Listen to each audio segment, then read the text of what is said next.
Actuellement, les gens sont pris dans cette extraordinaire banalité du mal, c'est-à-dire vous avez des gens qui vont vous donner des leçons sur les postillons sur votre masque, des gens qui vont dire que vous n'êtes pas 1,23 m dans la queue de la cantine, parce qu'en fait, ils ont peur et qu'ils sentent bien qu'on est dans un déferlement totalitaire.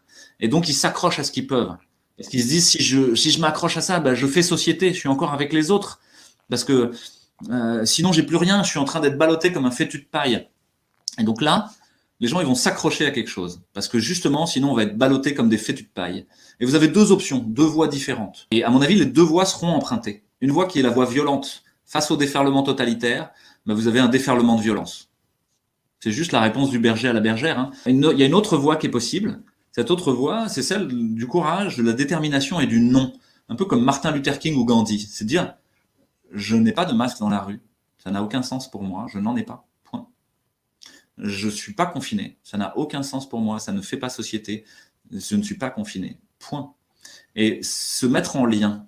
Se mettre en lien, on en a parlé tout à l'heure sur la démocratie, je vous ai dit, vous êtes impuissant tout seul. Mais dès que vous êtes à plusieurs, vous commencez à être extrêmement puissant. On va peut-être pas convaincre les gens qui sont hyper en marche, qui sont de longue devant BFM, ou qui lisent Le Point et les Échos, ou Le Monde et les décodeurs du Monde. Eux, c'est pas grave en fait.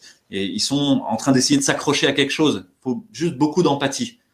Parce qu'ils sont pas méchants non plus. Il faut rester en lien avec eux. Il faut juste se dire, ben, ils s'accrochent à ça parce qu'ils n'ont pas autre chose à quoi s'accrocher. Ils croient que c'est ça qui fait société, alors qu'en fait, c'est leur tyran, c'est leur bourreau, c'est leur sophiste dans la caverne, comme dans l'allégorie de Platon sur la caverne, qui sont en train de les manipuler. Les gens, s'ils se mettent en lien, c'est qui ces gens? C'est plein de petites braises un peu partout.